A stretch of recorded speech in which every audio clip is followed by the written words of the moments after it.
Hello everyone, this is Kundan Kumar. Welcome to learning sessions. अगर आप भी आईआईबीएफ डिप्लोमा कोर्सेज की प्रिपरेशन कर रहे हो तो हमारे पास treasury investment and risk management का फुल कोर्स अवेलेबल है, जिसके अंडर हम आपको प्रोवाइड करवाते हैं कॉन्सेप्चुअल वीडियोस जो कि हमारे हिंदी और इंग्लिश लैंग्वेज के मिक्स में अवेलेबल होते हैं। इसी के साथ हम आपको mock test, mega mock test और ई पीडीएफ नोट्स भी प्रोवाइड करते हैं, जिनकी हेल्प से आप इजिली रिवीजन कर सकते हो। और ये जो हमारी लाइव क्लासेस होती हैं वो आपको रिकॉर्डेड फॉर्म में भी मिल जाती हैं। तो अगर आप सिस्टमेटिक वे में treasury investment and risk management की प्रिपरेशन करना चाहते हो तो फटाफट से हमारे कोर्स में एनरोल कर लीजिए।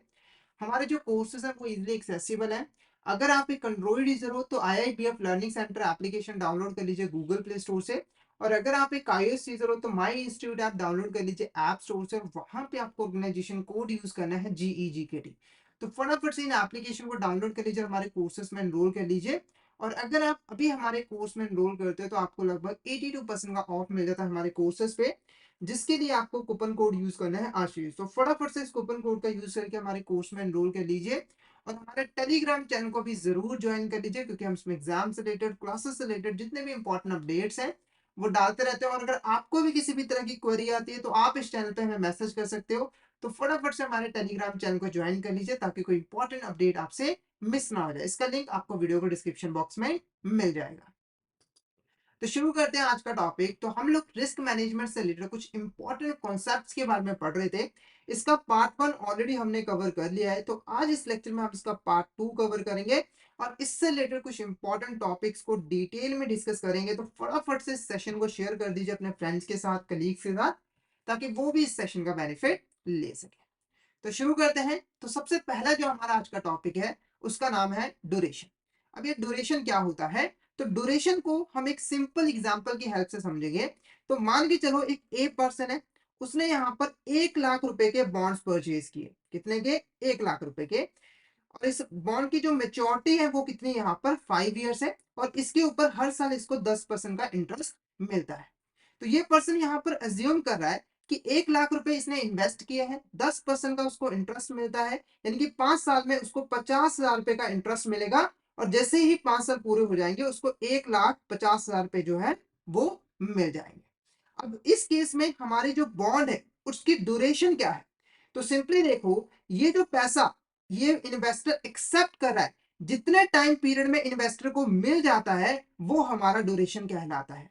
जैसे एग्जांपल के मान के चलो 1,50,000 रुपए, अगर ये 1,50,000 रुपए इस पर्सन को 4.5 ईयर्स में मिल जाते हैं, यानी कि वापस इन्वेस्टर के पास आ जाते हैं, तो ये 4.5 ईयर हमारा क्या है यहाँ पर? Duration of the bond.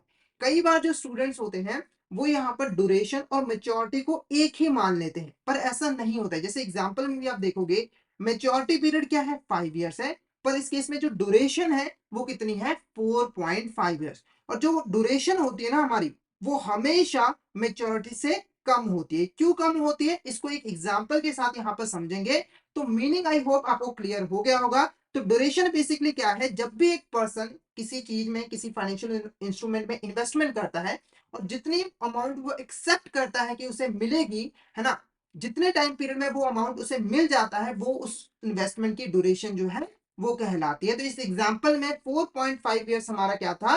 यहाँ पर बॉन्ड की ड्यूरेशन थी। अब एक एग्जांपल के साथ हम यहाँ पर समझते हैं कि ड्यूरेशन कैसे कैलकुलेट होती है और वो हमेशा मेच्योरिटी से कम क्यों होती है। तो एग्जांपल क्या है यहाँ पर? एक बैंक है ABC, उसके पास एक बॉन्ड है जिसकी जो फेस वैल्यू है वो कितनी है? 1 लाख रुपए, यानी कि 1 लाख रुपए उसने इन्वेस्ट किया है।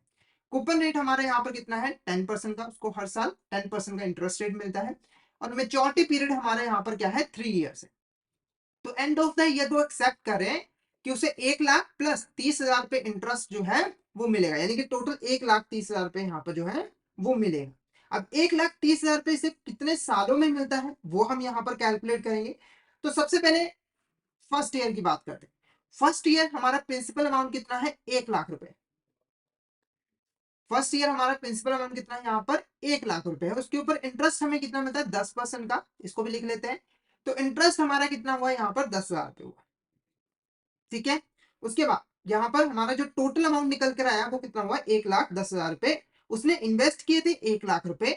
10,000 रुपए उसे इंटरेस्ट मिलेगा। उसकी टोटल इन्वेस्टमेंट कितनी होगी? 1,10,000 रुपए। उसके बाद सेकंड ईयर है। अब सेकंड ईयर इसकी इन्वेस्टमेंट कितनी है, 1,10,000 रुपए। कई कहेंगे 1,00,000 रुपए, 1,00,000 रुपए उसकी इन्वेस्टमेंट नहीं, 10,000 इंक्रीज हुई क्योंकि उसको इंटरेस्ट मिल गया था। अब जो उसको इंटरेस्ट मिलेगा वो 1,00,000 रुपए, 1,10,000 रुपए के ऊपर मिलेगा। तो सेकंड ईयर उसको इंटरेस्ट यहाँ पर कितना मिला, 11,000 रुपए, और टोटल कितना हुआ, 1,21,000। ठीक है, यहां तक क्लियर है। उसके बाद आ गया थर्ड ईयर। थर्ड ईयर, अब इसकी टोटल अमाउंट कितनी है, 1,21,000 रुपए। ठीक है, अब इसके ऊपर इसको कितना मिलेगा इंटरेस्ट, 10% के हिसाब से 12,100 रुपए, और इसको हम ऐड अगर यहाँ पर करेंगे तो हमारा कितना निकल के आ जाएगा यहाँ पर, 1,21,000 प्लस हमारा 12,100। तो ये हमारा कितना आ रहा है, 1,33,100। ठीक है, यानी कि 3 साल के बाद जो उसका मेच्योरिटी पीरियड है बॉन्ड का, टोटल जो पैसा यहाँ पर मिल रहा है इन्वेस्टर को, वो 1,33,100 रुपए जो है वो मिल रहा है। इसका मतलब क्या हुआ कि जो 1,30,000 रुपए इसने सोचा था कि उसे मिलेगा, वो उसे 3 साल से पहले ही मिल जाता है। मान के चलो 2.8 ईयर में, यानी कि 2 साल 8 महीने में या फिर 9 महीने में उसको अपना पैसा जो है वापस मिल जाता है। तो इस केस में हमारा जो ड्यूरेशन हुआ वो क्या हुआ, 2.9 मंथ्स। क्या है, 2.9 मंथ, 2 ईयर्स 9 मंथ, और ये मेच्योरिटी से कम है। इसीलिए मेच्योरिटी और जो ड्यूरेशन होती है वो अलग अलग होती है। डिफरेंस क्या होता है उसके पीछे, वो यही होता है कि हमें समय के साथ इंटरेस्ट मिलता रहता है, और वो जो इंटरेस्ट होता है वो हमारी टोटल इन्वेस्टमेंट में ऐड जो है वो होता रहता है, जिससे हमारी इन्वेस्टमेंट की वैल्यू इंक्रीज होती है, और नेक्स्ट टाइम हमें जो इंटरेस्ट है वो भी ज्यादा मिलता है। अब कुछ इंपॉर्टेंट प्रॉपर्टीज की बात करते हैं ड्यूरेशन की। तो पहली जो प्रॉपर्टी है वो ये है कि जो ड्यूरेशन ऑफ बॉन्ड होता है वो हमेशा मेच्योरिटी से कम होता है। कभी भी आप यहाँ पर देखो कि हमारी जो मेच्योरिटी है बॉन्ड की, ठीक है, वो हमेशा ज्यादा होगी, पर ड्यूरेशन यहाँ पर कम होगी। क्यों कम होगी, क्योंकि हमें इंटरेस्ट मिलता है, और इंटरेस्ट के ऊपर इंटरेस्ट जब मिलता है तो जो अमाउंट हमने सोची होती है कि मेच्योरिटी के वक्त हमें मिलेगी, वो हमें मेच्योरिटी से पहले ही मिल जाता है। ठीक है, उसके बाद अगर मान के चलो हमारा जो ड्यूरेशन बॉन्ड है वो जीरो कूपन बॉन्ड है, यानी कि ऐसा बॉन्ड जिसके ऊपर हमें कूपन मिलता ही नहीं, हमें इंटरेस्ट रेट मिलता ही नहीं है, तो उस केस में हमारी बॉन्ड की जो ड्यूरेशन है और जो मेच्योरिटी है वो यहाँ पर एक ही होगी। तो ये बेसिकली एक एक्सेप्शन होगी। जैसे मैंने बताया कि हमेशा जो ड्यूरेशन है वो मेच्योरिटी से कम होती है, पर ये एक एक्सेप्शन होगी। जीरो कूपन बॉन्ड में ऐसा नहीं होता है। जीरो कूपन बॉन्ड में क्योंकि हमें कूपन इंटरेस्ट नहीं मिलता है, इसकी वजह से जो मेच्योरिटी होती है वो हमेशा ड्यूरेशन ऑफ बॉन्ड के इक्वल ही होता है। उसके बाद नेक्स्ट क्या है, increasing the coupon frequency reduces the duration. अगर जो हमें कूपन इंटरेस्ट मिलता है उसकी फ्रीक्वेंसी ज्यादा है, तो उससे जो ड्यूरेशन होती है बॉन्ड की वो कम हो जाती है। जैसे मैं एग्जांपल के साथ आपको बताऊं, तो मान के चलो यहाँ पर दो बॉन्ड है, ए और बी। ठीक है, ए के ऊपर आपको यहाँ पर साल में 10% का इंटरेस्ट रेट मिलता है, बी के ऊपर आपको 6 महीने में, मतलब 6 महीने के अंदर 10% का यहाँ पर इंटरेस्ट रेट मिलता है। तो यहाँ पर आप देखोगे कि हमें बी के केस में 2 बार इंटरेस्ट रेट मिल रहा है, और ए के केस में सिर्फ एक बार इंटरेस्ट रेट मिल रहा है। अब क्या होता है कि जब आपको 2 बार इंटरेस्ट मिल रहा है तो आपका इंटरेस्ट अमाउंट ज्यादा होता है, मतलब इंटरेस्ट के ऊपर इंटरेस्ट जो है वो लगता है, जिससे आपकी जो ड्यूरेशन होती है वो कम हो जाती है। जैसे सिंपल एग्जांपल ही देखो ना, आपको 10% है तो साल का कितना हो गया, 20% हो गया, आपको 20% मिल रहा है, यहाँ पे सिर्फ 10% ही मिल रहा है। ठीक है, अब यहाँ पर एक प्रॉपर एग्जाम्पल के थ्रू, क्योंकि अभी जो हमने ड्यूरेशन कैलकुलेट किया वो तो सिर्फ समझाने के पर्पज से, एग्जाम पॉइंट ऑफ व्यू से हमें ड्यूरेशन कैसे कैलकुलेट करनी होती है प्रॉपर तरीके से, वो हम यहाँ पर कैलकुलेट जो है वो करना सीखेंगे। तो क्वेश्चन की हेल्प से यहाँ पर समझेंगे। क्वेश्चन क्या है, a bank ABC held a bond with face value of 10,000। एक बैंक है जिसके पास एक बॉन्ड है जिसकी फेस वैल्यू कितनी है, 10,000 रुपए। उसके ऊपर जो कूपन रेट उसे मिलता है वो क्या है, 8%, और ईयरली बेसिस पे उसे मिलता है। मेच्योर कब होगा वो, 5 ईयर्स के बाद, यानी कि मेच्योरिटी पीरियड क्या है, 5 ईयर्स। अब आपको कंफ्यूज नहीं होना, ये ड्यूरेशन नहीं है, ये मेच्योरिटी ड्यूरेशन हमें कैलकुलेट करनी है। उसके बाद जो रिक्वायर्ड रेट ऑफ रिटर्न है वो कितना है, 6% है। रिक्वायर्ड रेट ऑफ रिटर्न का मतलब कि मार्केट में उस समय रेट क्या चल रहा है, और इन्वेस्टर क्या एक्सपेक्ट कर रहे हैं, इंटरेस्ट रेट कितना होना चाहिए। ठीक है, अब कई बार कंफ्यूज हो जाते हैं कि ये दो दो दो इंटरेस्ट रेट क्यों है। तो देखो ये जो है ना वो आपको अपने बॉन्ड के ऊपर मिलेगा, है ना, पर ये क्या है, मार्केट में जो इंटरेस्ट रेट चल रहा है, यानी कि जो उस समय इन्वेस्ट कर रहे हैं लोग, उनको कितना इंटरेस्ट रेट जो है वो मिल रहा है। ठीक है, जब भी आपको ड्यूरेशन ऑफ बॉन्ड कैलकुलेट करनी होती है तो आपको क्या करना होता है, आपको प्रेजेंट वैल्यू कैलकुलेट करनी होती है, जो भी आपको फ्यूचर में उस बॉन्ड से पैसा मिलने वाला है। और प्रेजेंट वैल्यू कैलकुलेट करने के लिए आपको रिक्वायर्ड रेट ऑफ रिटर्न की जरूरत जो है वो होती है। ठीक है, अब इसको एक टेबल की हेल्प से हम यहाँ पर समझेंगे कैसे सॉल्व करना है। कुछ चीजें मैंने ऑलरेडी सॉल्व की हुई है, ठीक है, ताकि ज्यादा हमें लिखना ना पड़े, हमारा टाइम वेस्ट जो है वो ना हो। कुछ चीजें हम खुद से सॉल्व करेंगे, क्योंकि पूरा बुक रीडिंग भी ना हो, ऐसा भी नहीं होना चाहिए, ठीक है। तो सबसे पहले कैश इनफ्लो हमें यहाँ पर कितनी मिलेगी वो हम देख लेते हैं। तो फर्स्ट ईयर, अगर हम फर्स्ट ईयर की बात करें तो हमारी जो बॉन्ड की वैल्यू है वो कितनी है, 10,000 रुपए है। उसके ऊपर हमें 8% का इंटरेस्ट मिलता है, तो कितना हुआ, 800 रुपए। यानी कि पहले साल हमें यहाँ पर कितनी, 800 रुपए मिलेगा। दूसरे भी सेम 800, तीसरे भी 800, चौथे भी 800, और पांचवें में जाकर जो हमारा प्रिंसिपल अमाउंट था 10,000 रुपए, और जो 800 रुपए इंटरेस्ट है वो मिलेगा। यानी कि 10,800 रुपए हमें पांचवें साल मिलेगा, क्योंकि पांचवें साल जाके मेच्योर हो जाएगा हमें बॉन्ड, सारा पैसा हमें वापस मिल जाएगा। अब हमें क्या कैलकुलेट करना है, अब हमें प्रेजेंट वैल्यू फैक्टर कैलकुलेट करना है, जिससे हम इन फ्यूचर में जो हमें कैश फ्लोज मिलने वाले हैं उनकी प्रेजेंट वैल्यू को कैलकुलेट करें। अब ये कैसे कैलकुलेट होता है, तो इसका सिंपल सा फॉर्मूला होता है 1/1 + r⁴ जिसके अंदर हमारा जो r है वो रिक्वायर्ड रेट ऑफ रिटर्न है, यहाँ पे दिख नहीं रहा है, यहाँ पे लिख देते हैं 1 + r⁴n, ठीक है। r क्या है, रिक्वायर्ड रेट ऑफ रिटर्न है, और n क्या है कि कितने सालों के बाद, यानी कि कितने नंबर ऑफ पीरियड के बाद आपको वो अमाउंट जो है वो रिसीव हो रही है, ठीक है। जैसे अगर हम पहले साल का यहाँ पर कैलकुलेट करें तो हमारा फॉर्मूला क्या होगा, 1 + r⁴n। n यहाँ पर कितना होगा, 1, ठीक है। तो यहाँ पर अगर मैं इसको सॉल्व करूं, 1/1 प्लस हमारा यहाँ पर रिक्वायर्ड रेट ऑफ रिटर्न कितना है, 6%। अब इसको मैं 0.06 लिख सकता हूँ, परसेंटेज से हटा के 100 से डिवाइड करके, ठीक है। तो ये कितना आ जाएगा, 1/1.06। अब इसको जब हम डिवाइड करेंगे तो आप देखोगे कि हमारा जो आंसर है, जो मैंने ऑलरेडी लिखा हुआ है, वही आंसर जो है वो आएगा। तो आंसर हमारा कितना आ रहा है, 0.9433, 0.9433। अब क्वेश्चन आता है कि क्या आपको एग्जाम में सिंगल सिंगल वैल्यू ऐसे कैलकुलेट करनी पड़ेगी, ऐसे तो बहुत ज्यादा टाइम लग जाएगा। तो आप इजी मैनर में यहाँ पर कैसे कैलकुलेट कर सकते हो, तो सिंपली देखो, जब आपने एक बारी ऐसे कैलकुलेट कर लिया है, ठीक है, ये ऑलरेडी आपने एक बारी कैलकुलेट कर लिया, उसके बाद आपको जस्ट इक्वल टू का साइन यहाँ पर प्रेस करना है, ठीक है। इक्वल टू का साइन आपको प्रेस करना है, और आगे की वैल्यू जो है अपने आप ही आ जाएंगे। तो एक बार फिर से इसको यहाँ पर मैं आपको कैलकुलेट करना सिखा देता हूँ कि इजी वे में आप कैसे कैलकुलेट कर सकते हो। तो जो चीज है, सबसे पहले देखो 1 है, 1/1.06, ठीक है, हो गया। अब इसके बाद इसको इज इक्वल टू का साइन कितना आ गया, 0.9433, ये हो गया फर्स्ट। उसके बाद फिर से इज इक्वल टू का साइन, ये कितना आ गया, 0.8899, ठीक है। उसके बाद 0.8395, फिर से इज इक्वल टू का साइन, फिर से इज इक्वल टू का साइन। ऐसे आप करते रहोगे तो लास्ट में आपको जो वैल्यू है वो मिल जाएगी, कितने, 0.7470, ठीक है। थोड़ा डेसिमल का फर्क है, ऊपर नीचे है, तो वो आपको ज्यादा मतलब परेशान नहीं करेगी, ठीक है। तो इस तरीके से आप प्रेजेंट वैल्यू फैक्टर कैलकुलेट करोगे।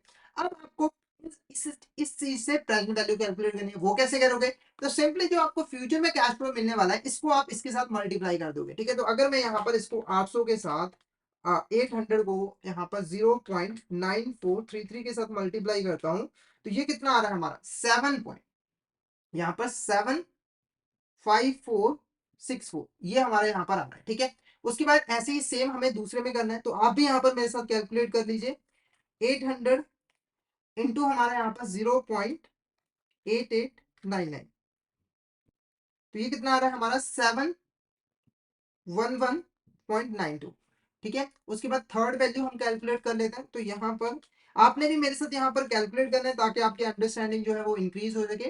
तो थर्ड ईयर 800 इंटू 8, 0.8395, तो ये कितना आ रहा है हमारा, 671.6, ठीक है। उसके बाद ऐसे ही फोर्थ, हमारा फोर्थ में आ गया है 800 इंटू 0.7970, ठीक है। ये हमारा आ रहा है 633.5, ठीक है। उसके बाद लास्ट में हमें यहाँ पर 10,800 इंटू हमें यहाँ पर 0.7410 है, ठीक है। तो ये हमारा कितना आ जाएगा, 8067.6, ठीक है। अब हमें यहाँ पर क्या करना है, इसका टोटल लगाना है। क्यों टोटल लगा रहे हैं ये मैं आपको आगे चलकर यहाँ पर बताऊंगा। तो सबसे पहले इसका हमें यहाँ पर टोटल कैलकुलेट करना है, क्योंकि इसकी वैल्यू हमें यहाँ पर चाहिए होती है, ठीक है। तो इसका हम यहाँ पर टोटल फटाफट से यहाँ पर कैलकुलेट कर लेते हैं। तो 754.64, 711.92 एंड 671.6 633.54 and 8067.6। ठीक है, तो ये हमारा यहाँ पर देखो कितना आ रहा है टोटल 10,839.28। ठीक है, तो इसको हम यहाँ पर लिख लेते हैं 39 है। ठीक है, तो इसको हम यहाँ पर लिख लेते हैं साइड में। प्रेजेंट वैल्यू का जो हमारा सिग्मा है टोटल है वो कितना है यहाँ पर 10839। ठीक है, 0.2। ठीक है, उसके बाद नेक्स्ट जो चीज है वो है प्रेजेंट वैल्यू इनटू टाइम, यानी कि जो आपने प्रेजेंट वैल्यू कैलकुलेट की है उसको आपको इनटू टाइम कर देना है, कितने टाइम बाद आपको वो मिल रही है। ठीक है, इसका भी हमें यहाँ पर टोटल जो है वो कैलकुलेट करना पड़ेगा। तो इसीलिए आपको सिंपली यहाँ पर क्या करना है, इसको कैलकुलेट करने के लिए जो आपने प्रेजेंट वैल्यू कैलकुलेट की है इसको टाइम के साथ मल्टीप्लाई कर देना है। जैसे यहाँ पर 1 है तो यहाँ पर 2 है, यहाँ पर 3 है, यहाँ पर 4 है और यहाँ पर लास्ट में 5 है। ठीक है, अब फटाफट से इसको हम यहाँ पर कैलकुलेट कर लेते हैं। 754 इंटू 64 इंटू 1, तो ये हमारा एज इट इज आ जाएगा यहाँ पर 754.64। ठीक है, नेक्स्ट हमारा यहाँ पर 711.92 इंटू 2, तो ये कितना आएगा हमारे यहाँ पर 14 पर हमारा 1423.84। ठीक है, उसके बाद हम यहाँ पर थर्ड का कैलकुलेट कर लेते हैं। तो थर्ड हमारा कितना है 671.6 इंटू 3, ये हमारा कितना है यहाँ पर 2014.8। नेक्स्ट हमारे यहाँ पर फोर्थ देख लेते हैं। फोर्थ हमारा क्या है 633.52 इंटू 4, ये हमारे यहाँ पर 2534। उसके बाद लास्ट हमारा जो है यहाँ पर वो है 8067 इंटू हमारा 5, ये हमारा है 40335। तो यहाँ पर थोड़ी सी लाइटिंग की वजह से आपको दिख नहीं रहा होगा, फिर भी मैं इसका यहाँ पर टोटल फटाफट से लगा के आपको आंसर यहाँ पर दिखा देता हूँ। 754.64 प्लस हमारे यहाँ पर 14, मैं वैल्यूज बोलता जा रहा हूँ ताकि आपको दिक्कत ना हो। तो ये जो हमारा टोटल निकल कर यहाँ पर आया 47062। ठीक है, ये दो वैल्यू हमने यहाँ पर कैलकुलेट जो है वो कर लिया। अब ये दो वैल्यू मैंने क्यों कैलकुलेट किया है उसका वजह यहाँ पर बता दो, क्योंकि जो ड्यूरेशन को कैलकुलेट करने का हमारा जो फॉर्मूला है, ड्यूरेशन को कैलकुलेट करने का जो हमारा फॉर्मूला है वो क्या है, sigma of present value T divided by sigma of present value. तो यहाँ पर हमने दोनों चीजें जो है वो कैलकुलेट कर ली है। ऑलरेडी मैंने आपको ये दोनों चीजें जो है वो कैलकुलेट करनी सिखा दी है कि कैसे हम इसको कैलकुलेट कर सकते हैं। प्रैक्टिकली मैंने करके दिखाया ताकि आपको किसी भी तरह की कंफ्यूजन ना हो। ठीक है, थोड़ा सा टाइम लगा उसके लिए माफी चाहूंगा, पर हमें अच्छे से कॉन्सेप्ट को समझना है तो ये चीजें जरूरी है। ठीक है, अब यहाँ पर देखो क्या है sigma of present value of T, ये हमने ऑलरेडी कैलकुलेट किया है, वो कितना है 47, यहाँ पर 47062। ठीक है, उसको हमें डिवाइड करना है किस चीज के साथ, हमने जो ऑलरेडी यहाँ पर कैलकुलेट किया है वो है हमारा यहाँ पर 10,839, सॉरी यहाँ पर हमारा 47,600। ठीक है, उसके बाद ये हमारा कितना आ गया 10,839। अब इसको जब हम यहाँ पर डिवाइड करेंगे, 10,839, तो ये जो आंसर आएगा वो कितना आएगा 4.34 ईयर्स। तो ये हमारी क्या निकल के आई, ये हमारी ड्यूरेशन निकल कर आई। तो इसमें अगर हम यहाँ पर वैल्यू लिख दें तो ये कितनी है 4.34 ईयर्स। तो ये हमारी क्या निकल कर आएगी, यहाँ पर ड्यूरेशन जो है वो निकल कर आई। तो काफी इंपॉर्टेंट सम था, हमने डिटेल में यहाँ पर समझा कि इसको हम कैसे जो है वो कैलकुलेट कर सकते हैं। तो हमारा 4.34 ईयर्स यहाँ पर निकल कर आया। ठीक है, ये हमारा क्या था पूरा का पूरा कॉन्सेप्ट था ड्यूरेशन का। नेक्स्ट हम बात करते हैं यहाँ पर मोडिफाइड ड्यूरेशन की। अब मॉडिफाइड ड्यूरेशन क्या है, अब क्योंकि आपने ड्यूरेशन को अच्छे से समझ लिया है तो मॉडिफाइड ड्यूरेशन को आप आसानी से यहाँ पर समझ लोगे। तो मॉडिफाइड ड्यूरेशन एक तरह से जो हमारी मैक्युलर ड्यूरेशन है उसकी एक एक्सटेंशन है। जो मैक्युलर ड्यूरेशन है वो सिर्फ हमें बॉन्ड की ड्यूरेशन बताता है, पर उसका इंटरेस्ट रेट के साथ क्या रिलेशनशिप है उसके बारे में नहीं बताता। यानी कि इंटरेस्ट रेट में जो चेंजेस आते हैं उसका हमें ड्यूरेशन पे क्या इंपैक्ट पड़ता है उसके बारे में हमें पता नहीं लगता, इसीलिए मॉडिफाइड ड्यूरेशन को लेकर आया गया था। जो मॉडिफाइड ड्यूरेशन है वो हमें ये बताता है कि अगर एक मार्केट के अंदर इंटरेस्ट रेट में मूवमेंट्स होती है तो उसका हमारे बॉन्ड के जो प्राइसेस हैं उसके ऊपर क्या इंपैक्ट पड़ता है और अल्टीमेटली उसके ड्यूरेशन पे जो है वो क्या इंपैक्ट पड़ता है। क्योंकि जनरली देखो हमारी जो बॉन्ड की ड्यूरेशन है वो डिपेंड करती है कि आपको इंटरेस्ट पेमेंट जो है वो कितनी रिसीव हो रही है। जब इंटरेस्ट में चेंज आता है तो बेसिकली आपकी जो इंटरेस्ट पेमेंट है, आपको जो यील्ड मिल रही होती है उसमें चेंज आता है, जिससे आपकी जो ड्यूरेशन होती है बॉन्ड की वो चेंज आता है। तो इंटरेस्ट रेट का बॉन्ड की प्राइस के ऊपर, उसकी ड्यूरेशन के ऊपर क्या इंपैक्ट पड़ता है उसको जानने में ये जो है वो हेल्प करता है। अगर हम यहाँ पर एक सिंपल बॉन्ड की बात करें जिसके अंदर हमने कोई भी एम्बेडेड फीचर नहीं दिया है, तो जो बॉन्ड का प्राइस है और जो इंटरेस्ट रेट मूव है उसमें ऑपोजिट रिलेशन जो है वो पाया जाता है। यानी कि अगर एक चीज बढ़ते है तो दूसरी चीज कम होती है। जैसे एग्जांपल मैं आपको बताऊं कि अगर किसी टाइम में इंटरेस्ट रेट बढ़ जाता है तो उससे जो आपका बॉन्ड है जो आपने ऑलरेडी परचेज किया है उसका प्राइस कम हो जाता है, वैल्यू कम हो जाता है। क्यों कम हो जाता है? क्योंकि आपको जो इंटरेस्ट मिल रहा है वो कम है, पर मार्केट में जो इंटरेस्ट रेट मिल रहा है वो ज्यादा है। क्योंकि पता है ना आपको, आपको सिर्फ कूपन ही मिलता है, रिक्वायर्ड रेट ऑफ रिटर्न आपको नहीं मिलता है। तो हमारे जो बॉन्ड है इसके बीच में ऑपोजिट ड्यूरेशन पाया जाता है। अब जो मॉडिफाइड ड्यूरेशन है उसको हम कैसे कैलकुलेट करते हैं, तो इसको इसके लिए भी प्रॉपर यहाँ पर फॉर्मूला है। फॉर्मूला क्या है कि आपको सबसे पहले ड्यूरेशन को कैलकुलेट करना है, ड्यूरेशन डिवाइडेड बाय 1 + r। ठीक है, जैसे आप ये फॉर्मूला लगाओगे आप आसानी से मॉडिफाइड ड्यूरेशन को कैलकुलेट कर लोगे। तो सेम एग्जांपल जो हमने ऊपर सॉल्व किया है उसी को हम यहाँ पर नीचे भी जो है वो सॉल्व करेंगे। ठीक है, तो फटाफट से इसको यहाँ पर सॉल्व कर लेते हैं। तो मॉडिफाइड ड्यूरेशन, हमने ड्यूरेशन ऑलरेडी यहाँ पर 4.53 ईयर जो है वो कैलकुलेट की हुई है। ठीक है, जो हमने पहले जो कैलकुलेट की थी 4.34, थोड़ी सी यहाँ पर जो डेसिमल होते हैं उसकी वजह से यहाँ पर डिफरेंस हुआ है, तो आपको कंफ्यूज नहीं है, सम बिल्कुल यहाँ पर सेम ही है। ठीक है, अब इसको कैसे कैलकुलेट करना है, तो ड्यूरेशन हमारा क्या है 4.53 इयर्स डिवाइडेड बाय 1 + r। ठीक है, तो जो हमारी ड्यूरेशन है वो क्या है 5.53 इयर्स, इसको आपको डिवाइड कर देना है 1 + r के साथ। तो 1 हमारा, r कितना है 0.06। ठीक है, तो इसको जब हम डिवाइड कर रहे हैं तो यहाँ पर हमारा 4.53 डिवाइडेड बाय 1.06, तो ये हमारी कितनी आ रही है 4.27। तो ये हमारा क्या निकल कर आया है, ये हमारा मॉडिफाइड ड्यूरेशन जो है वो निकल कर आया है। ठीक है, नेक्स्ट बात करते हैं यहाँ पर कन्वेक्सिटी की। अब कन्वेक्सिटी क्या होता है तो इसको हम यहाँ पर कैलकुलेट कर लेते हैं। ठीक है, नेक्स्ट टॉपिक हमारा क्या है यहाँ पर कन्वेक्सिटी। अब ये कन्वेक्सिटी क्या होता है, तो देखो कन्वेक्सिटी भी हमें ये बताता है कि एक बॉन्ड के प्राइसेस और इंटरेस्ट रेट में क्या रिलेशनशिप है। यानी कि इंटरेस्ट रेट में अगर चेंज आता है तो उसका हमारे बॉन्ड के प्राइस के ऊपर क्या इंपैक्ट जो है वो पड़ेगा। अब कई स्टूडेंट कहेंगे ये तो मॉडिफाइड ड्यूरेशन ही है। ठीक है, मॉडिफाइड ड्यूरेशन भी तो हमें यही बताता है। तो डिफरेंस क्या है वो समझ लो कि जो मॉडिफाइड ड्यूरेशन है वो हमें ये बताता है कि जो हमारे प्राइस और जो हमारे यहाँ पर इंटरेस्ट रेट है उसके बीच का जो रिलेशनशिप है ना वो लीनियर है।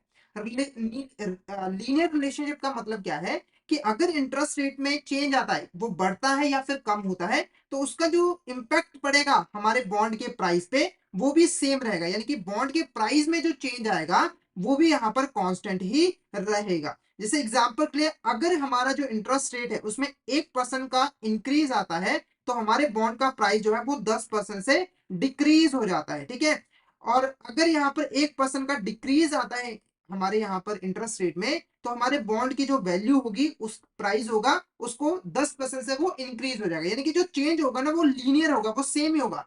अगर इंटरेस्ट रेट ज्यादा हो रहा है तब भी चेंज उतना ही होगा 10% का, और इंटरेस्ट रेट कम हो रहा है तब भी चेंज उतना ही होगा। पर रियलिटी में ऐसा नहीं होता है। जो कन्वेक्सिटी हमें बताता है कि जो चेंज होता है ना वो हमेशा स्ट्रेट डायरेक्शन में नहीं होता है। यानी कि अगर इंटरेस्ट रेट बढ़ा है, ठीक है, तो उससे जो चेंज होगा और जो इंटरेस्ट रेट के घटने से जो चेंज होगा वो सेम नहीं हो सकता, डिफरेंस भी हो सकता है। जनरली देखा गया है कि जब प्राइस कम होता है तो उसका जो इंपैक्ट पड़ता है बॉन्ड के प्राइस पे वो ज्यादा होता है। जैसे प्राइस कम होने से जो चेंज हुआ हमारे वैल्यू की, जो बॉन्ड की वैल्यू है, प्राइस है, वो इंक्रीज हुआ 20% से, पर जब 1% इंटरेस्ट रेट इंक्रीज हुआ तो हमारे बॉन्ड की जो वैल्यू थी वो सिर्फ और सिर्फ 10% से ही यहाँ पर डिक्रीज हुई। आप देख सकते हो कि जो चेंज हुआ है वो सेम नहीं है, वो कांस्टेंट नहीं है। जब इंटरेस्ट रेट कम हुआ है तो जो चेंज हुआ है वो ज्यादा हुआ है, जब एज कंपैरिजन जो जब इंटरेस्ट रेट राइज हुआ था। ठीक है, तो आई होप आपको इसके बीच का जो डिफरेंस है वो क्लियर हो गया होगा। अब एक प्रैक्टिकल एग्जांपल के साथ इसको हम यहाँ पर कैलकुलेट करते हैं। कैसे कैलकुलेट करेंगे? तो सबसे पहले यहाँ पर एग्जांपल में देखो क्या है, बॉन्ड, इंडियन गवर्नमेंट का एक बॉन्ड है जिसके ऊपर 7.50% का हमें कूपन मिलता है। यील्ड टू मैच्योरिटी हमारी कितनी है? 7.50, और मेच्योरिटी जो है वो मार्च 2008 को होने वाली है, और उसका जो प्राइस है वो कितना है यहाँ पर? 100 रुपीज। ठीक है, तो जो इन्वेस्टमेंट है वो है 1 सितंबर 2003 से जो है वो की थी। ठीक है, मतलब कि 1 सितंबर 2003 से हमें इंटरेस्ट मिलना स्टार्ट हो गया था। अब इस चीज में आपको एक चीज नोटिस करनी है कि जो हमें इंटरेस्ट मिल रहा है ना, वो सेमी एनुअली मिल रहा है, यानी कि हर 6 महीने के बाद हमें इंटरेस्ट जो है वो मिल रहा है।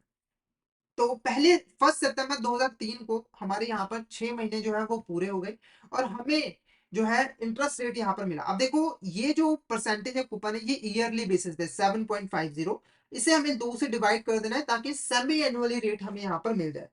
तो 7.50 को जब हम डिवाइड कर देते हैं 2 के साथ, तो हमारा सेमी एनुअली रेट कितना था? 3.75। अब जो हमारा इंटरेस्ट रेट हमें मिलेगा वो कितना मिलेगा? कि अमाउंट्स में अगर हम बात करें, तो जो हमारा 100 है, जो हमारा यहाँ पर 100 है, उसको हमें उसका 3.5% जो है वो कैलकुलेट कर लेना है।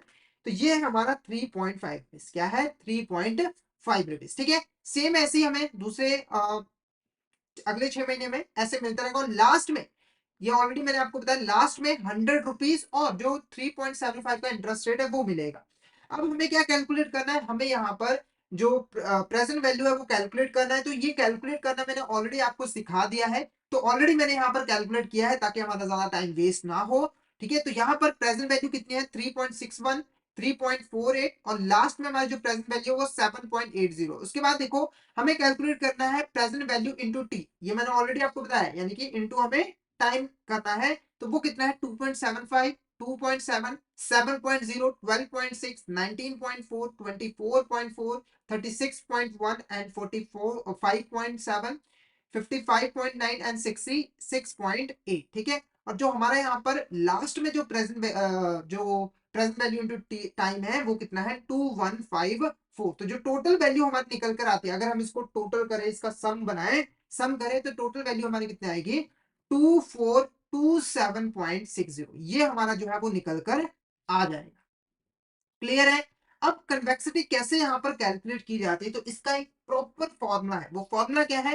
Present value into T plus one. ये हमारा यहाँ पर फॉर्मूला है, इसको डिवाइड करना है बॉन्ड प्राइस के साथ।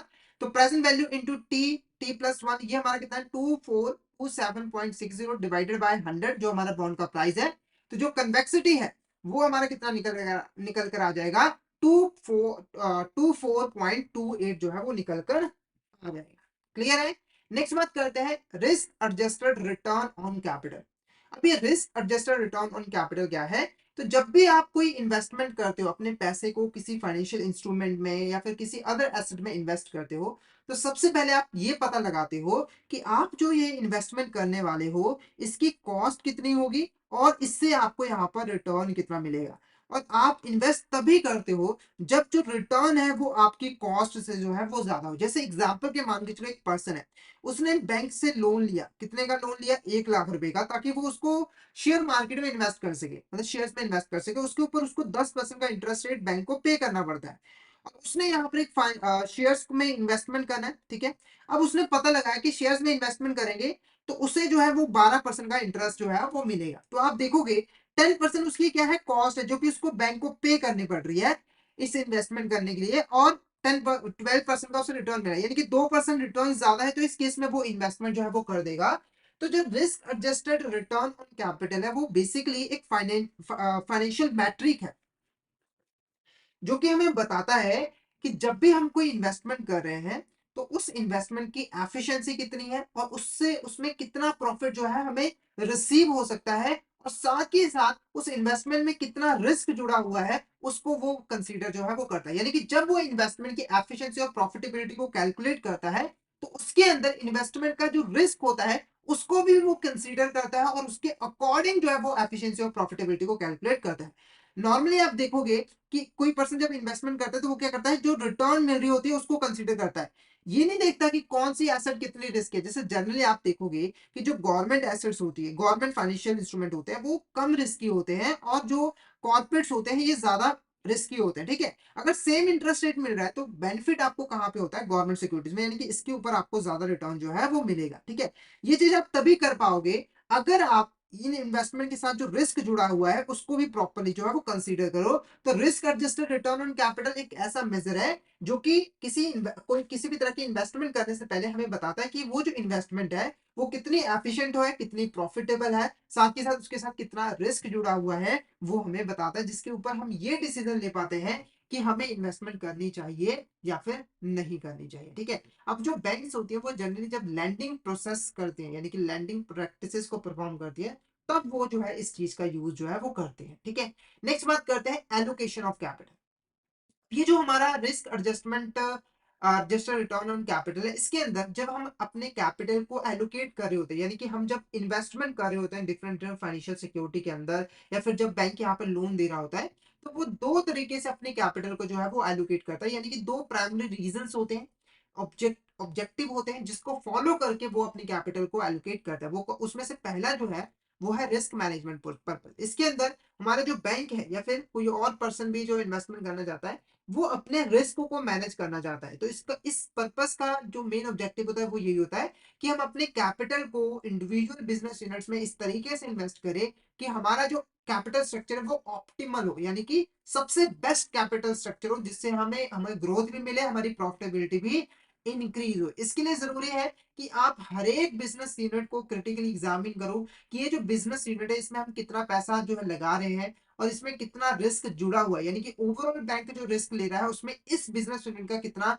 कंट्रीब्यूशन है, और उसके हिसाब से ही आप कैपिटल को जो है वो एलोकेट करो।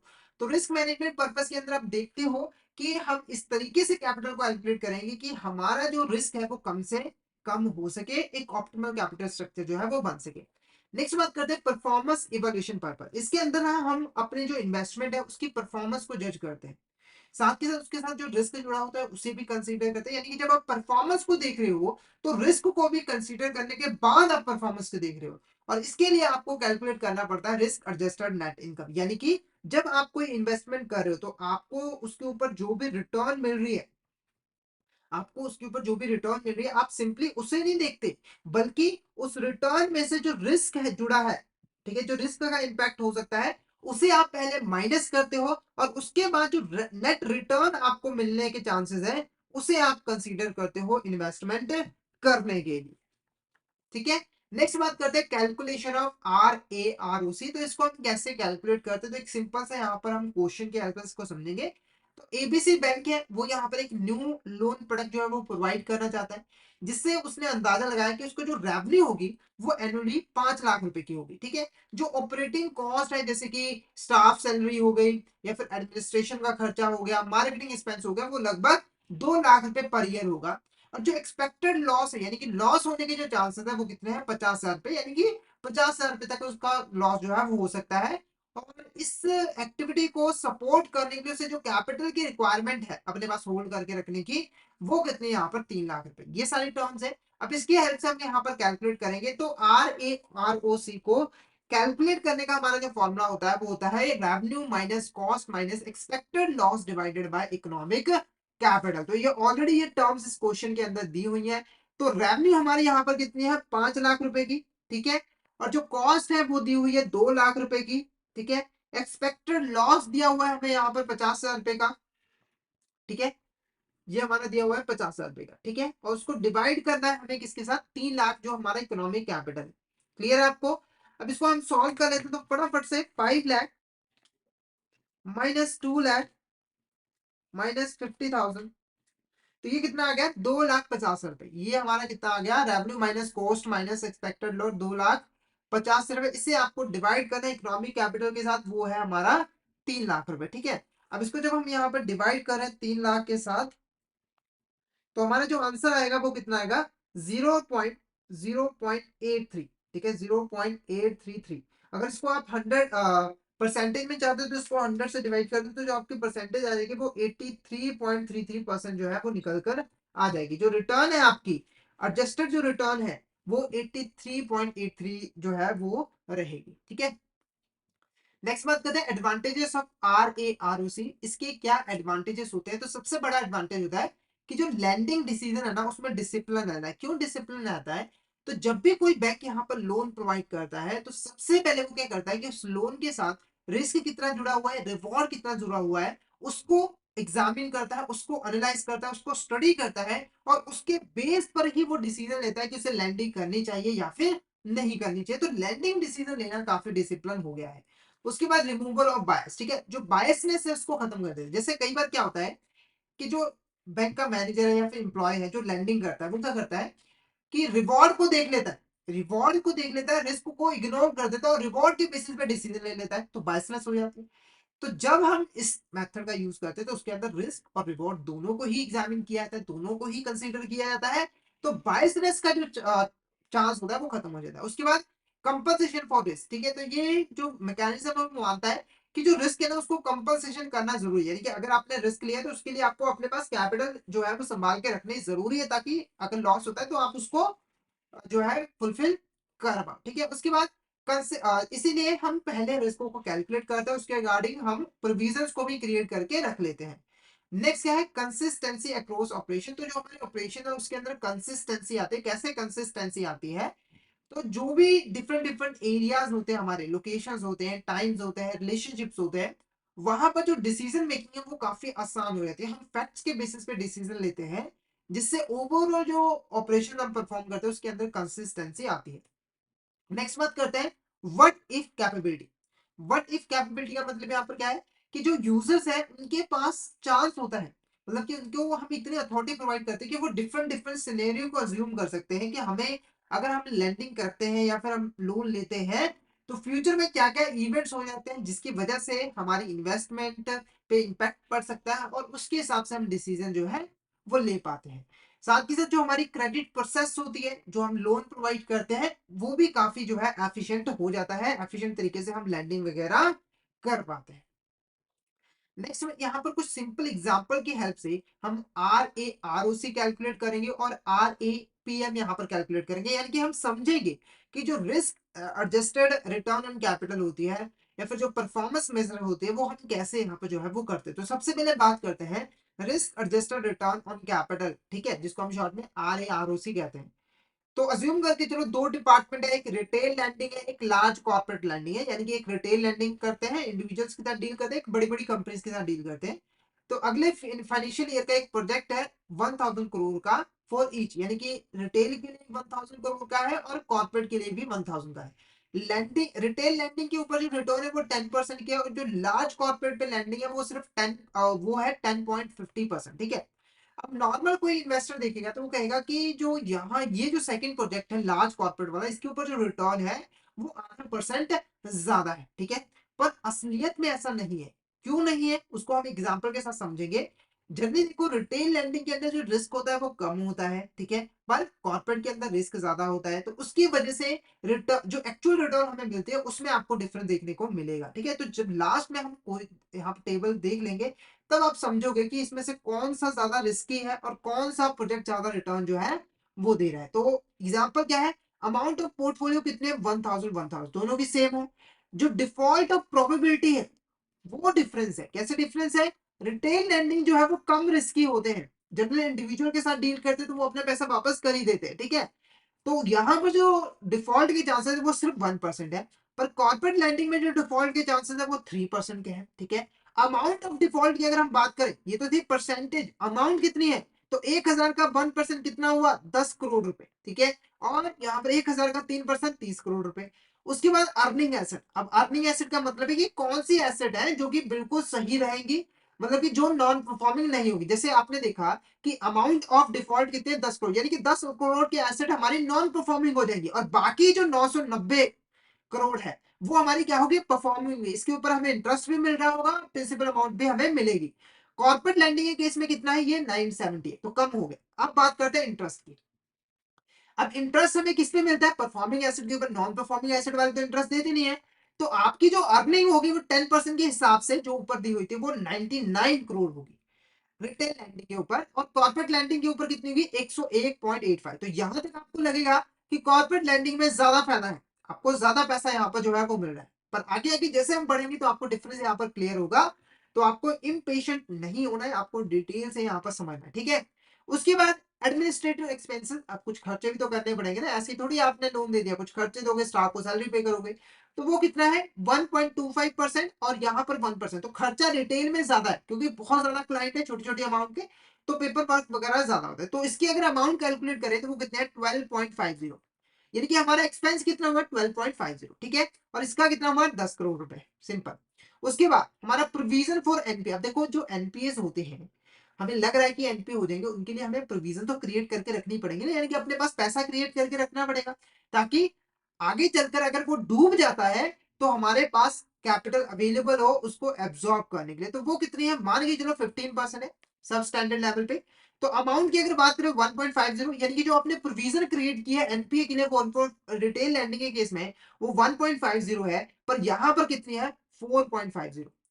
अब यहां से जो है पासा पलटेगा। अब देखो जो खर्चे हैं ना वो बढ़ेंगे किसके, हमारे कॉर्पोरेट लैंडिंग के। तो सबसे पहले देखो यहां पर कितना फर्क हो गया, लगभग डबल एनपीए आपको प्रोविजन आपको क्रिएट करके रखनी पड़ेगी। उसके बाद रिस्क वेटेड एसेट कितने हैं 75%। रिस्क वेटेड एसेट का जो आपको रिस्की लग रही है, ठीक है, जो पहले हमने देखा था वो नॉन परफॉर्मिंग हो जाएंगे, हमने मान लिया है। पर कुछ एसेट्स होती है ऐसी हैं जो लग रहा है कि हमें पैसा वापस आ जाएगा, पर कुछ चांसेस है कि वो डिफॉल्ट भी कर देगा। तो रिस्क वेटेड एसेट कितने 75% इसकी, और इसकी 100%, इसकी 100% लग रहा है कि 100% पैसा जो है डूब जाएगा, ठीक है। अब अगर अमाउंट कैलकुलेट करें तो अमाउंट कितने 75%, 1000 का 75% 750 करोड़, और 100 का 1000 का 100% 1000 करोड़। अब देखो आपको पता होगा कि कैपिटल, मिनिमम कैपिटल जो है वो बैंकों को अपने पास होल्ड करके रखनी पड़ती है, यानी कि उसने जितनी भी रिस्की वेटेड एसेट्स होती है उसका एक सर्टेन परसेंटेज अपने पास होल्ड करके रखना पड़ता है कैपिटल के फॉर्म में, ताकि अगर वो पैसा डूबे तो हमारे पास पैसा अवेलेबल हो उस लॉस को एब्जॉर्ब करने के लिए, ठीक है। तो जो कैपिटल की परसेंटेज है वो कितने 9%, कितने हैं 9%। क्लियर है आपको। अब अगर इसकी परसेंटेज कैलकुलेट की 750 की 9% अगर हम यहाँ पर कैलकुलेट करें 750 का 9%, क्योंकि रिस्क वेटेड एसेट का ही तो हमें कैपिटल परसेंटेज अपने पास होल्ड करके रखना है। तो इसका अगर हम 9% कैलकुलेट करें तो ये हमारा हो रहा है 6.7.50, ठीक है, और इसका कितना हो रहा है 90, ठीक है। अब बात करते हैं कैपिटल चार्ज की। कैपिटल चार्ज क्या था वो समझ लो। अब देखो ये जो 9% कैपिटल आपने अपने पास होल्ड करके रखा है इसकी आपको कॉस्ट पड़ेगी। कॉस्ट कैसे पड़ेगी, हो सकता था ना कि अगर मान के चलो आपने 67 करोड़ रुपए अपने पास होल्ड करके रखे, होल्ड करके मतलब कि ऐसे ही पड़े हुए हैं, आपने उन्हें कहीं इन्वेस्ट नहीं किया है, ठीक है। और अगर इन्वेस्ट नहीं किया है तो आपको कुछ भी रिटर्न वगैरह नहीं मिल रहा है, ठीक है। अगर मान के चलो यहाँ पर 67% 67 करोड़ है, इसको आप मार्केट में इन्वेस्ट करते तो आपको कुछ ना कुछ तो रिटर्न मिलती ना, आपको मान लो 10% ही मिलता। क्योंकि कैपिटल आपको होल्ड करके रखना पड़ रहा है तो आप इन्वेस्ट तो कर नहीं पा रहे हो, तो आपको ये 10% का नुकसान हो रहा है। तो ये जो 10% का नुकसान हो रहा है ये कॉस्ट है आपकी कैपिटल की, जो आप अपने पास होल्ड करके रखे हुए हैं, ठीक है। तो यहां पर जो कैपिटल रिक्वायरमेंट थी वो 67.50 करोड़ थी, तो 20% के हिसाब से 13.50 यहाँ पर कॉस्ट पड़ी है, और इसका कितना है 90 करोड़ था, तो यहाँ पर जो कॉस्ट है वो 18% यहाँ पर होगी। अब बात करते हैं रिस्क एडजस्टेड अर्निंग की।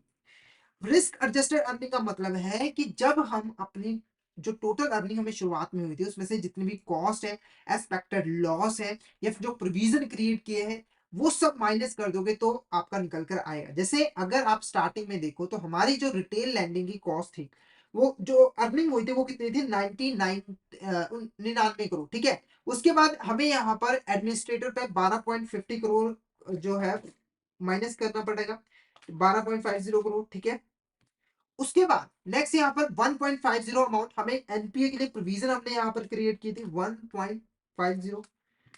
उसके बाद नेक्स्ट हमारा यहाँ पर जो कैपिटल की चार्ज है वो कितनी है 13.50, ये भी तो हमें पे करना है ना। तो ये कितना आया 7.50। ऐसे ही हमें जो कॉर्पोरेट है उसका कैलकुलेट कर लेना है। अगर एक्सप्लेनेशन आप देखोगे ना तो जो एक्चुअल में आपको रिटर्न मिली है रिटेल लैंडिंग के ऊपर, जो आपको अर्निंग मिली है वो 71.5 करोड़ है, यानी कि लगभग 7.5% के हिसाब से आपको रिटर्न मिली है। पर कॉर्पोरेट के अंदर जो पैसा आपको मिला है वो 69.35 यानी कि 6.935% के हिसाब से आपको रिटर्न मिली है। क्लियर है आपको यहाँ पर?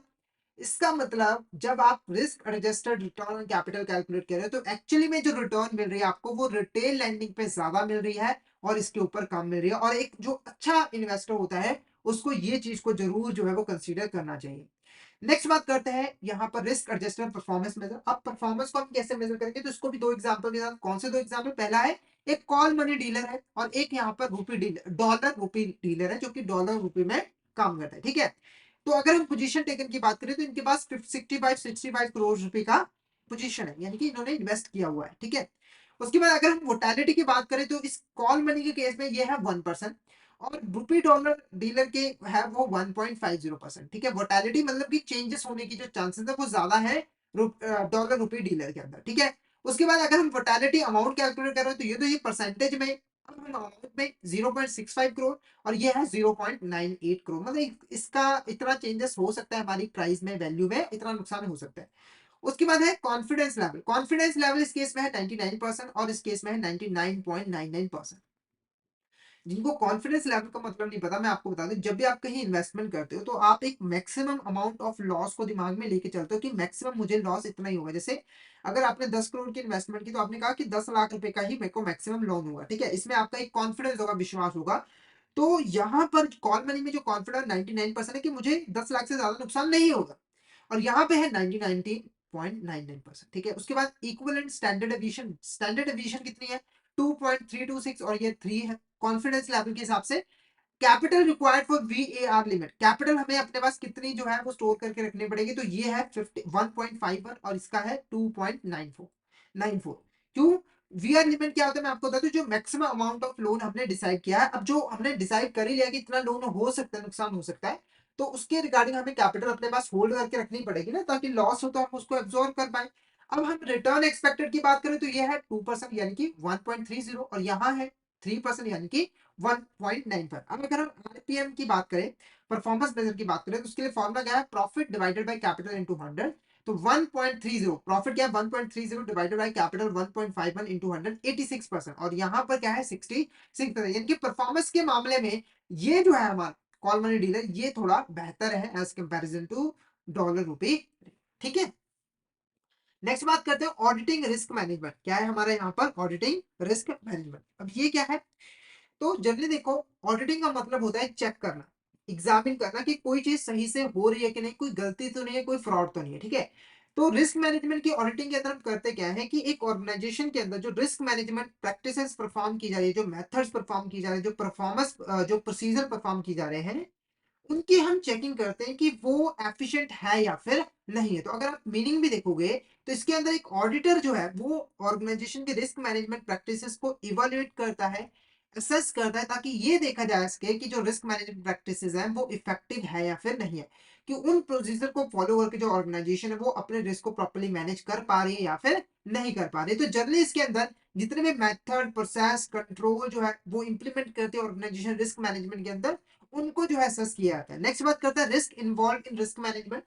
तो जो हमारा रिस्क मैनेजमेंट है, ठीक है, रिस्क मैनेजमेंट के अंदर कौन कौन से रिस्क यहाँ पर इन्वॉल्व होते हैं, जिसकी वजह से, ऐसे कुछ रीजन जिसकी वजह से रिस्क मैनेजमेंट प्रॉपर्ली नहीं हो पाता है, वो हम डिस्कस करेंगे। ठीक है, पहला है इनएडिक्वेट रिसोर्सेज फॉर रिस्क मैनेजमेंट। कई बार ऑर्गेनाइजेशन के पास जो रिसोर्सेज होते हैं उनकी कमी होती है, जैसे कि उनके पास बजट नहीं होता है रिस्क को मैनेज करने के लिए, टेक्नोलॉजी नहीं अच्छी होती है, ना ही स्किल्ड पर्सन होते हैं, इसकी वजह से रिस्क मैनेजमेंट नहीं हो पाती है।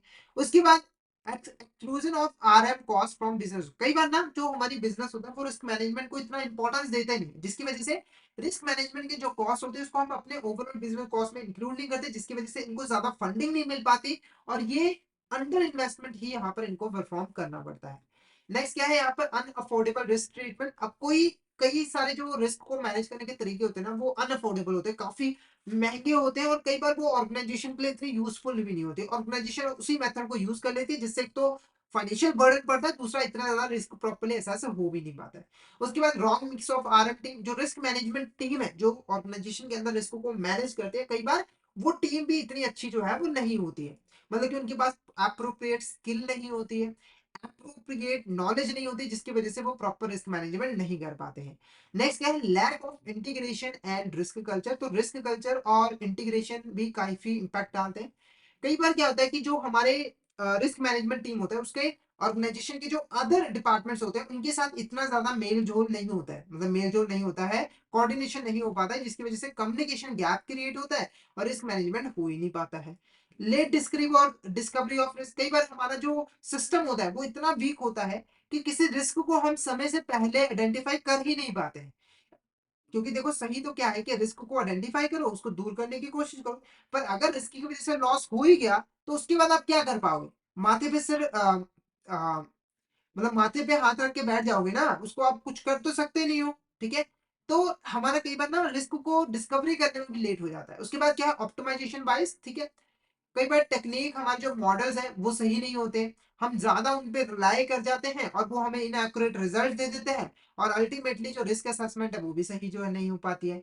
ठीक है, रिस्क मैनेजमेंट मेथड्स भी कई बार इनअप्रोप्रिएट होते हैं, आउटडेटेड होते हैं, मतलब कि बहुत पुराने टेक्निक हम यूज कर रहे होते हैं जिससे प्रॉपर नहीं हो पाती है। नेक्स्ट बात करते हैं इंटरनल एक्सटर्नल ऑडिट अप्रोच। तो जनरली हमारे जैसे ऑर्गेनाइजेशन के अंदर ऑडिटिंग जरूरी है, ऐसे ही रिस्क मैनेजमेंट के अंदर भी इंटरनल और एक्सटर्नल दोनों ही ऑडिट होना यहाँ पर जरूरी है। अब ये अप्रोच कैसे चलती है, कहने का मतलब है कि ऑर्गेनाइजेशन के अंदर रिस्क मैनेजमेंट प्रोसेस कैसे काम करती है, रिस्क मैनेजमेंट को कैसे ऑडिट किया जाता है, उसकी क्या प्रोसेस है वो हम डिस्कस करेंगे। तो पहला जो स्टेप होता है इस अप्रोच के अंदर वो होता है इंटरव्यू की मैनेजमेंट पर्सोना। जो की मैनेजमेंट पर्सोना होते हैं यानी कि ऐसे पर्सन जो कि मेनली रिस्क मैनेजमेंट टीम से बिलोंग करते हैं और रिस्क मैनेजमेंट को रिस्क मैनेज करने के लिए जो है वो काम करते हैं, उनका इंटरव्यू लिया जाता है। इंटरव्यू लेने का पर्पज ये होता है कि जो ऑर्गेनाइजेशन होती है उसके रिस्क मैनेजमेंट फ्रेमवर्क को समझा जा सके, उसकी पॉलिसी को समझा जा सके, प्रोसीजर को समझा जा सके और प्रैक्टिसेस को समझा जा सके। और इसका बेस्ट तरीका है कि जो उस फ्रेमवर्क को यूज करता है, पॉलिसीज को इंप्लीमेंट करता है, उससे ही इंटरव्यू करके पूछ लिया जाए कि ये पॉलिसीज कैसी हैं, अच्छी है या फिर नहीं है। उसके बाद reviewing adjusting documentation of policy and procedure. तो जो हमारे एग्जिस्टिंग पॉलिसीज है, प्रोसीजर्स है, या फिर जो इंपॉर्टेंट डॉक्यूमेंट्स है रिस्क मैनेजमेंट प्रोसेस से रिलेटेड, उसे हम रिव्यू करते हैं। जैसे कि प्रोसीजर हो गए, मैनुअल्स हो गए, गाइडलाइंस हो गए, रिस्क रजिस्टर हो गए, उसे हम अच्छे तरीके से स्टडी करते हैं, उसका एनालिसिस करते हैं और उसके बेसिस पे देखते हैं कि हमारा जो risk assessment risk management system है वो कितना अच्छा है। ठीक है, नेक्स्ट क्या है, evaluating ongoing practices with reference to best practice. इसके अंदर हम देखते हैं कि जो हमारी ऑर्गेनाइजेशन है वो जो रिस्क मैनेजमेंट प्रैक्टिसेस को फॉलो कर रही है वो क्या इंटरनेशनल लेवल पर एक्सेप्टेबल है। यानी कि कुछ होता है ना कि इंटरनेशनल लेवल पर कुछ अच्छे रूल्स एंड रेगुलेशन बनाई होती है, कुछ बेस्ट प्रैक्टिसेस बनाए होते हैं, कुछ स्टैंडर्ड बनाए होते हैं, तो ऑर्गेनाइजेशन उन स्टैंडर्ड को फॉलो कर रही है या फिर नहीं कर रही है, वो चीज भी हम यहाँ पर कंसीडर करते हैं कंपैरिजन करने के लिए कि आपने कोई स्टैंडर्ड बनाया है। जैसे आपने माना कि एक स्टैंडर्ड है, ठीक है, हमारी जो ऑर्गेनाइजेशन है उसका 80% यूज करें, यानी कि एफिशिएंसी उसकी 80%, 20% उसको और इंप्रूवमेंट की जरूरत है। उसके बाद following of review of past report. जो पास्ट रिपोर्ट्स है यानी कि जो पास्ट में ऑडिटिंग की गई है उसकी जो रिपोर्ट्स थी, उनकी जो सजेशन थी, उसको हम कंसीडर करते ताकि उसके बेस पे ये जाना जा सके कि पिछले साल से कितनी इंप्रूवमेंट जो है वो देखने को मिली है, यानी कि जो सजेशन दिए गए थे उसको प्रॉपर्ली इंप्लीमेंट किया गया था या नहीं किया गया था, वो चीज देखी जाए। उसके बाद बात करते हैं द प्रोसेस। अब प्रोसेस में क्या है कि कैसे कंडक्ट किया जाता है। सबसे पहले फोकस एरिया की बात करें तो फोकस एरिया क्या होता है हमारा कि कैपेबिलिटी चेक करनी है ऑर्गेनाइजेशन की कि वो रिस्क को कितने अच्छे तरीके से मैनेज कर पा रहे हैं। उसके लिए हम जो इंडिविजुअल्स हैं जो रिस्क मैनेजमेंट इन्वॉल्व होते हैं, जो लीडरशिप होती है, उनकी जो पॉलिसीज होते हैं, प्रोसीजर्स होते हैं, उनकी कैपेबिलिटी चेक करते हैं कि वो रिस्क को इफेक्टिवली मैनेज कर पाएंगे कि नहीं कर पाएंगे। उसके बाद पर्पस की अगर बात करें तो पर्पस यही होता है कि ये चेक किया जाए कि जो बैंक है क्या वो कैपेबल है अपने रिस्क को मैनेज करने के लिए, यानी कि जितना वो रिस्क ले रही है क्या वो रिस्क को मैनेज कर भी पाएगी या फिर नहीं कर पाएगी। नेक्स्ट बात करते हैं फैक्टर्स फॉर कैपेबिलिटी असेसमेंट। अगर आप कैपेबिलिटी को जानना चाहते हो तो उसके लिए क्या क्या फैक्टर्स आपको कंसीडर करने पड़ेंगे। पहला फैक्टर है अवेयरनेस एंड अंडरस्टैंडिंग। अपने ये देखना है कि जो इंडिविजुअल है, जो स्टाफ है, जो रिस्क मैनेजमेंट का के फंक्शंस को परफॉर्म करता है, वो कितना अवेयर है ऑर्गेनाइजेशन के रिस्क को लेकर, यानी कि वो कितना जानता है कि ऑर्गेनाइजेशन के अंदर कौन कौन से रिस्क हो सकते हैं और उसको वो कैसे मैनेज कर सकता है। उसके बाद इंप्लीमेंटेशन प्लान्स, यानी कि जो प्लान बनाए गए हैं रिस्क को मैनेज करने के लिए उसको कितने अच्छे तरीके से इंप्लीमेंट किया गया है, क्या उसका लेवल है, वो चीज चेक करनी है। साथ ही साथ जो बेसिक मेजर्स हैं जैसे कि segregation of duties, deal confirmation, follow up pending responses, उसको कितने अच्छे तरीके से फॉलो कर रही है ऑर्गेनाइजेशन, वो चीज भी देखनी है। उसके बाद जो क्रिटिकल प्रोसीजर है, यानी कि जो सिंपल बेसिक मेजर है वो तो है ही, साथ के साथ कुछ क्रिटिकल प्रोसीजर भी है, जैसे कि रिस्क लिमिट्स हो गए, रिपोर्टिंग ऑफ एक्सेप्शंस हो गए, अप्रूवल प्रोसीजर हो गए, utilisation of alternate funding sources हो गए। इनके साथ भी जो है इनके साथ भी इनको भी फॉलो करना जरूरी होता है। नेक्स्ट बात करते हैं असेसमेंट अप्रोच की। तो जो असेसमेंट अप्रोच होती है, उसके अंदर सिर्फ और सिर्फ हम इनकम जनरेशन में फोकस नहीं करते। हम सिर्फ इसीलिए ऑडिट नहीं करते कि जो ऑर्गेनाइजेशन है वो प्रॉपर्ली इनकम जनरेट कर रहा है, बल्कि इसलिए भी हम ऑडिट करते हैं ताकि ये चीज देखी जा सके कि जो ऑर्गेनाइजेशन है उसकी एबिलिटी कैसी है फ्यूचर में जो रिस्क होने वाले हैं उसको एंटिसिपेट करने में और उसको एड्रेस करने में। ठीक है, सिंपल कहने का मतलब कि हमें एक प्रोएक्टिव अप्रोच को फॉलो करना है। एक्चुअल ऑडिट इसीलिए एसेंशियल है ताकि एक प्रोएक्टिव अप्रोच को जो है इस्टेब्लिश किया जा सके मैनेजमेंट के अंदर, ताकि वो फ्यूचर में जो रिस्क होने वाले हैं उसको पहले ही आइडेंटिफाई कर ले और स्टेप उठा ले उसको प्रिवेंट करने के लिए। ठीक है, अब जो ये सारी चीजें जो की जाती है, जो हमारा ऑडिटर है, ठीक है, उसने जो भी चीजें देखी है, जो भी एग्जामिनेशन किया है, उसकी एक रिपोर्ट बनाता है जिसके अंदर वो रेटिंग भी प्रोवाइड करता है ऑर्गेनाइजेशन। जैसे कि उसका मानना है कि जो रिस्क मैनेजमेंट प्रोसेस है वो इतनी अच्छी नहीं है, अनसेटिस्फैक्टरी है, या फिर सेटिस्फैक्टरी है, ठीक है, या फिर गुड है, वेरी गुड है, एक्सलेंट है, तो वो रेटिंग वगैरह भी यहाँ पर प्रोवाइड जो है वो करता है। नेक्स्ट कुछ इलस्ट्रेशन की हेल्प से समझेंगे कि ऑडिटिंग के अंदर क्या क्या चीजें जो है वो चेक की जाती है। ठीक है, तो पहला हमारा है यहाँ पर पैरामीटर, दूसरा है इशू, और क्या चीज हमें उसे चेक करना है। ठीक है, पैरामीटर की अगर हम बात करें, पहला पैरामीटर है रिस्क मैनेजमेंट पॉलिसी, यानी कि हम रिस्क मैनेजमेंट पॉलिसी को चेक करेंगे। रिस्क मैनेजमेंट पॉलिसी में क्या क्या इश्यूज हो सकते हैं। सबसे पहले साउंडनेस से रिलेटेड, इंटीग्रेटेड से रिलेटेड, रैशनैलिटी से रिलेटेड। इसके अंदर हमें क्या चेक करना है, ऑडिटर को चेक करना है कि जो मैनेजमेंट है वो ये जो पॉलिसी है उसको प्रॉपर्ली उसने बनाया है या फिर नहीं बनाया है, यानी कि उसने अपने प्रेजेंट कंडीशन और फ्यूचर में जो चीजें हो सकती है उसको कंसीडर करके इस पॉलिसी को बनाया है या फिर नहीं बनाया है। उसके बाद क्लैरिटी अबाउट द पॉलिसी, इसके अंदर चेक करना है कि जो पर्सन रिस्क मैनेजमेंट के साथ रिलेटेड है क्या वो इस पॉलिसी को प्रॉपर तरीके से समझ पाए या फिर नहीं समझ पाए। उसके बाद है इंटरनेशनलाइजेशन ऑफ पॉलिसी। इसके अंदर पहली जो चीज देखनी है वो है basic strategy for risk manage, sorry, पहली है हमारी यहाँ पर अंडरस्टैंडिंग ऑफ रिस्क मैनेजमेंट, कि आपने रिस्क मैनेजमेंट को कितने अच्छे तरीके से समझा है। ठीक है, तो इसके अंदर आपको सिंपली यही देखना है कि जितने भी कंसर्न पार्टीज है क्या वो ऑर्गेनाइजेशन के जितने भी रिस्क है उसको प्रॉपर तरीके से समझ पाई है, और उसको मैनेज करने के लिए जो टूल्स है क्या उसको वो यूज करने आते हैं। उसके बाद basic strategy for risk management, इसके अंदर आप देखोगे कि जो बैंक है क्या उसके पास एक प्रॉपर स्ट्रेटजी है अपने रिस्क को मैनेज करने के लिए, एक प्रॉपर प्लान है कि नहीं है, साथ ही साथ उसने अपने सारे रिस्कों को कंसीडर करके प्लान बनाया है कि नहीं, वो चीज चेक करनी है। उसके बाद रिस्क डिवर्सिफिकेशन, यानी कि जो बैंक है उसने रिस्क को मैनेज करने के लिए क्या रिस्क डिवर्सिफिकेशन स्ट्रेटजी को यूज किया है, यानी कि उसने कहीं एक ही जगह पे तो सारा लोन वगैरह तो नहीं दे दिया है, वो चीज आपको चेक करनी है। उसके बाद measure to address situation like counter party failures, तो अगर आपने कोई लोन वगैरह यहाँ पर प्रोवाइड किया है तो आपने देखना है कि जो बैंक है उसने क्रेडिट रिस्क को मैनेज करने के लिए क्या स्ट्रेटजी बनाई है या फिर नहीं बनाई है। नेक्स्ट है इंटरनल कंट्रोल। इंटरनल कंट्रोल के अंदर सबसे पहली जो चीज आपको चेक करनी है वो स्ट्रक्चर से रिलेटेड है। आपको ये देखना है कि जो इंटरनल कंट्रोल स्ट्रक्चर है क्या वो हमारे जो मार्केट में चेंजेस आते हैं उसको फेस कर पाएगा, यानी कि मार्केट में जो चेंजेस आएंगे, जो चैलेंजेस बैंक के सामने आएगी, क्या इंटरनल कंट्रोल सिस्टम इतना स्ट्रांग है कि वो उसको मैनेज कर पाएगा। उसके बाद सेग्रेशन ऑफ ड्यूटी, इसके अंदर आपको देखना है कि जो हमारा स्ट्रक्चर है क्या उसमें ड्यूटीज को सेपरेट किया गया है, यानी कि जो डिसीजन स्ट्रक्चर है उसको सेपरेट किया गया है कि नहीं, एक्सप्लेनेशन जो मैकेनिज्म है उसको सेपरेट किया गया है कि नहीं, और जो एक्सेप्शन है उसको कैसे हैंडल किया जा रहा है। ठीक है, तो सेपरेशन प्रॉपर्ली यहाँ पर होनी चाहिए और उसकी डॉक्यूमेंटेशन भी प्रॉपर्ली होनी चाहिए। नेक्स्ट क्या है, मैनेजमेंट इन्फॉर्मेशन सिस्टम। इसके अंदर हमें देखना है कि क्या जो हमारी बैंक है उसने प्रॉपर तरीके से मैनेजमेंट इन्फॉर्मेशन सिस्टम बनाया है कि नहीं, ताकि जो डिसीजन है वो प्रॉपर्ली लिया जा सके। जो डिसीजन स्टॉप सिस्टम है क्या उसको ऑपरेशनलाइज किया है कि नहीं, मतलब उसको इम्प्लीमेंट किया है कि नहीं। तो एमआईआई और जो डिसीजन स्पॉट सिस्टम है उसको ऑपरेशनलाइज किया है कि नहीं वो भी चेक करना है। उसके बाद ह्यूमन रिसोर्सेज रिलेटेड, इसका पहला है हमारा रिक्रूटमेंट। तो देखना है कि जो बैंक है क्या उसके पास ऐसे एम्प्लॉयज हैं जो कि रिस्क को मैनेज करेंगे, यानी कि जब बैंक ने रिक्रूटमेंट की थी, यानी कि जब एम्प्लॉयज को ज्वाइन करवाया था तो उसने क्या कंसीडर किया था, उनके स्किल्स को, उनके एक्सपीरियंस को, जो कि जरूरी है रिस्क मैनेजमेंट प्रैक्टिसेस को परफॉर्म करने के लिए। उसके बाद ट्रेनिंग से रिलेटेड क्या हमने उसको जो पॉलिसी है वो क्लियर तरीके से ट्रेनिंग प्रोवाइड करती है या फिर नहीं प्रोवाइड करती है एम्प्लॉयज को, ठीक है। उसके बाद हमारा है कंप्लायंस एंड डिस्क्लोजर से रिलेटेड। इसके अंदर सबसे पहला है रेगुलेटरी कंप्लायंस। रेगुलेटरी कंप्लायंस के अंदर हमें देखना है कि जो बैंक है क्या वो प्रॉपर तरीके से रूल्स एंड रेगुलेशंस को समझ पाया है कि नहीं, ठीक है, और उसको इम्प्लीमेंट कर पाया है कि नहीं, वो चीज हमें देखनी है। उसके बाद फ्रेमवर्क फॉर कंप्लायंस। तो फ्रेमवर्क क्या है हमारे कंप्लायंस के लिए, तो जो जितने भी हमारे फ्रेमवर्क है वो कैसे काम करते हैं, जो सिस्टम है, जो प्रोसीजर्स हैं, वो प्रॉपरली बैंक ने स्टैब्लिश किए हैं कि नहीं किए हैं। यानी कि आपको रिस्क मैनेज करने के लिए जो फ्रेमवर्क की जरूरत है, वर्क की जरूरत है, सिस्टम की जरूरत है, क्या आपने उसको स्टैब्लिश किया है कि नहीं। उसके बाद देखो क्या है रिपोर्टिंग। रिपोर्टिंग के अंदर आपको देखना है कि जो बैंक है क्या वो अपने रिपोर्टिंग रिक्वायरमेंट को फुल अच्छे तरीके से समझ पाया है कि नहीं। साथ के साथ ये भी समझ पाया कि नहीं कि अगर उसने इस रिपोर्टिंग सिस्टम को प्रॉपर्ली एस्टैब्लिश नहीं किया तो उसकी क्या कॉस्ट पड़ सकती है। उसके बाद है हमारे अदर। अदर के अंदर हमारा आता है अकाउंटिंग पॉलिसी।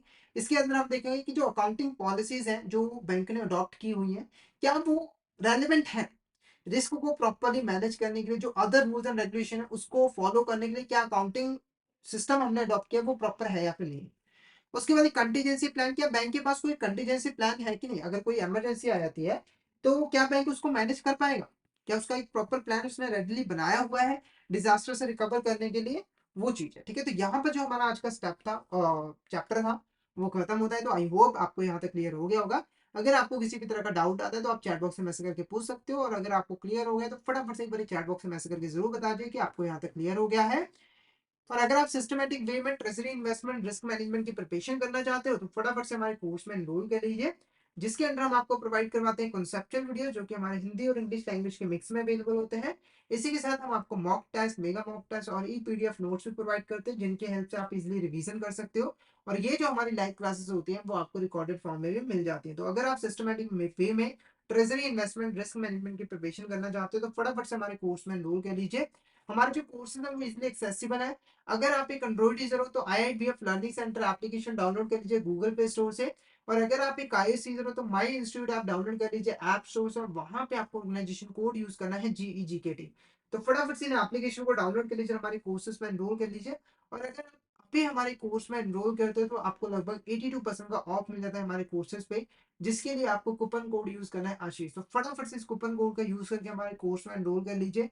और हमारे टेलीग्राम चैनल को भी जरूर ज्वाइन कर लीजिए, क्योंकि हम इसमें एग्जाम से रिलेटेड, क्लासेस से रिलेटेड जितने भी इंपॉर्टेंट अपडेट्स हैं वो डालते रहते हैं। और अगर आपको भी किसी भी तरह की क्वेरी आती है तो आप इस चैनल पे मैसेज कर सकते हो। तो फटाफट से हमारे टेलीग्राम चैनल को ज्वाइन कर लीजिए ताकि कोई इंपॉर्टेंट अपडेट आपसे मिस ना हो जाए। इसका लिंक आपको वीडियो के डिस्क्रिप्शन बॉक्स में मिल जाएगा। तो आज के लिए इतना ही। अगर सेशन अच्छा लगा तो सेशन को लाइक कर देना, हमारे चैनल को सब्सक्राइब कर देना और शेयर जरूर कर देना अपने फ्रेंड्स के साथ, कलीग्स के साथ, ताकि वो भी सेशन का बेनिफिट ले सके। तो thank you so much everyone, मिलते हैं नेक्स्ट क्लास में।